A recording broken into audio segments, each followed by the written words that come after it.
असता. मनसुक्त तुझं गोष्ट आहे कुठली बोलाची कुठली बोलाची तू चाल पुढं तुझ्या गळ्या भीती कशाची परवा भी कुणाची मनसुक्त तुझं गोष्ट आहे कुठली बोलाची तू चाल पुढं तुझ्या गळ्या भीती कशाची परवा भी कुणाची. होय होय हो.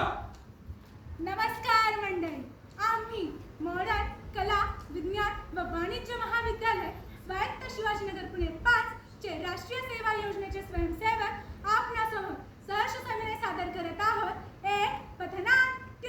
होय होय पथनाट्य विकसित भारताचे पथनाट्य सुलेसांत युवांचे.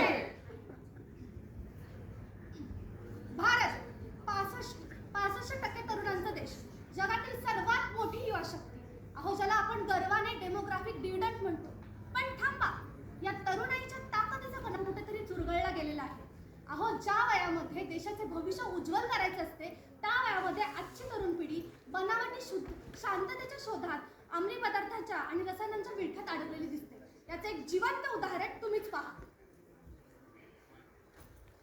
रोहन, अरे काय झालं तुला? कुठल्या विचारात फिरतोय तू? काय कळा नाही बघ. इंजिनिअरिंगच्या त्या कटऑफच्या टेन्शन मध्ये का घरच्यांच्या टेन्शन मध्ये तू? अरे काय सांगू रोहन तुला? अरे हे माझ्या घरचेच पैशांचं होतं आणि अभ्यासाचं ताण माझ्या डोक्याला आता सहनच होत नाहीये. अरे रोहन, तू कसला विचार करतो, कसला टेन्शन करतो? आपल्याकडे एक गोष्ट आहे बघ, एक असं एक पॉइंट आहे की तू त्यांनी सगळं फ्री होशील, एकदम निवांत चिल मध्ये राहशील. अरे बोल की बोल बोल. तू कुणाला सांगता तू ही घेत असशील तर तुला देतो बघ. ए नाही सांगत, बोल बोल. खरं ना, कुणाला नाही सांग. नाही नाही सांगत, नाही सांगत. बघ ही बंटा गोळी बघ, ही घेतली ना तू एकदम चिल मध्ये राहशील. आजच्या जिंजी मध्ये कसं ही असली गोळी वापरली ना. अरे chill रोहन, वाटतं, त्याचं मस्त. नको ऐकू रे. याच्या शब्दात नको जाऊ बरं का. याच्याने तुझा ताण नाही, तूच जाशील नाही का. मी ना एनएसएसच्या प्रोग्रामला चालले. तुला जर तुझा ताण घालायचा असेल ना तर तिकडे चल माझ्यासोबत. तुझं मन रमल तिकडं. ए समीरा, अगं तू काय ग असं मध्ये मध्ये बोलत जाऊ नको बरं. मी बोलत असताना हो, तू आहे ना मागच्या विचाराची बघ. आता कसं आहे जेंजी मध्ये हे असलं चालतं, हे असलं घेतलं ना थोडं जरा टेन्शन फ्री होतं, मस्त जरा चिल वाटतं पोरांना. तू आता मध्ये असं काय डिस्टर्ब करू नको त्याला. हा मला पण शांतच हवी डोक्याला. एवढं चालतं काय होत नाही. आता कसं बरं राहून बोलला तू पॉइंट नुसार.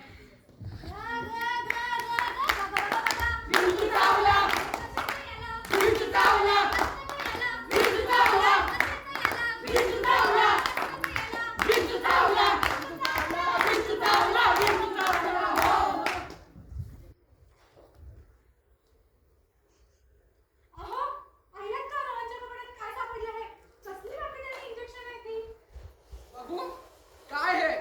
अरेच म्हटलं मागच्या काही दिवसापासून याचं काय चाललंय ते काम घेऊ दे, त्यालाच विचारूया.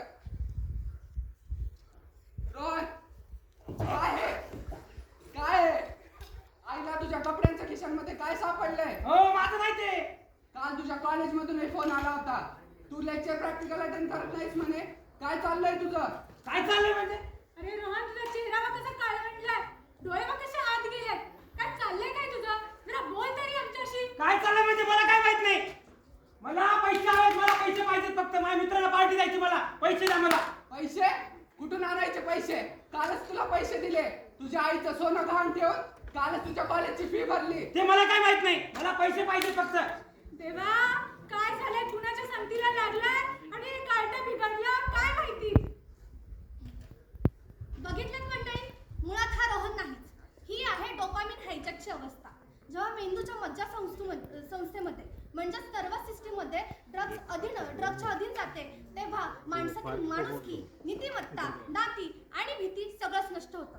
देशाचा तरुण जेव्हा ड्रग्सच्या अधीन जातो तेव्हा तो फक्त एकटाच उद्ध्वस्त होत नाही, तर त्याच्यासोबत त्याचं कुटुंब, त्याच्या आई वडिलांची आयुष्यभराची साठवलेली कमाई आणि समाजातील, देशातील एक समभाव्य सामाजिक नागरिक सुद्धा उद्ध्वस्त होत असतो. जान गड्या दुश्मनाला जान रे. जान गड्या दुश्मनाला जान रे. जान गड्या दुश्मनाला जान रे. जान गड्या दुश्मनाला जान रे. ए विक्रम ऐक ना. एक अरे रोहन, तू ते तेव्हा दिसते ना ते. काय? अजून एखादी ना माझ्याकडे पैसे नाहीत मी बाबाकडून घेऊन देईन. असं काय बोलू नको बघ. बाबाकडून पैसे पैसे असतील घेऊन तरच देईन. माझ्याकडे ये. बाबाकडून पैसे घेऊन नसेल देईन तर ना. मी काय देणार नाही. अरे पैसे घेऊन देतो रे मी. बोलू नको बघ. बघ, मी तर सगळं बोलणार. जा तिकडे, चल. अरे हा तर रोहनच ना. रोहन काय होतं तुला? तरी म्हटलं होतं त्या विक्रांत नादाला लागू नको. तुझ्या काय आयुष्याची बघ काय अवस्था करून घेतलीस तू. पण तू माहिती समीरा करू नको. समीरा मला यातून बाहेर पडायचं रे. माझे मायबाप आजकाल मला बोलत नाहीत. माझ्या समाज पण मला चुकीचा स्वीकारेल. तू काळजी करू नको मित्र, मी आहे तुझ्या सोबतीला. रोहन तू गुन्हेगार नाहीस तर तो एक आजारी व्यक्ती आहे. मुळात व्यसन ही नैतिक चूक नसून तो एक मानसिक आणि शारीरिक आजार आहे. म्हणजे मी परत आधीसारखा होईल का?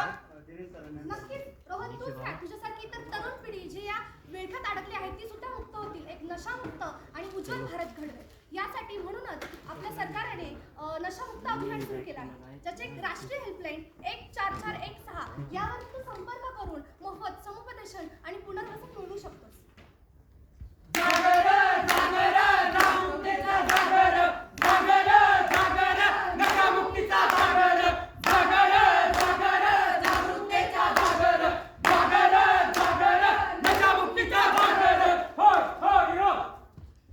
यातून सांगणे इतकेच औषध प्रचारातून मानसिक सल्ला आणि कुटुंबाची साथ असेल तर असा कोणताही तरुण या अंधारातून बाहेर पडू शकतो. युवकांचे संघटीकरण व त्यांची ऊर्जा ही नशेच्या गल्लीत नाही तर खेळ, कला, क्रीडा आणि संस्कृती राष्ट्रसेवेच्या योजनेमध्ये संकलित करून तुमची ऊर्जा तिथे दाखवणे गरजेचे आहे. यासाठी 2047चा विकसित भारत घडवायचा असेल तर सर्वांना नशामुक्त होणे गरजेचे आहे. त्यामुळेच सगळ्यांनी एकत्र येऊन विकसित भारतासाठी नशामुक्तीची शपथ घेऊया. मी याद्वारे शपथ घेतो की मी कधीही कोणत्याही स्वरूपात कोणत्याही अंमली पदार्थाचे व्यसन करणार नाही. मी स्वतःला माझ्या कुटुंबाला मित्रांना शेजारच्यांना आणि ओळखीच्या प्रत्येक व्यक्तीला व्यसनांच्या वाईट परिणामांविषयी जागृत करेन व माझा देश आणि समाज यांना नशामुक्त करण्याचा प्रत्येक प्रयत्न करेन. नशामुक्त करण्याचा प्रत्येक प्रयत्न करेन. जय हिंद. जय हिंद.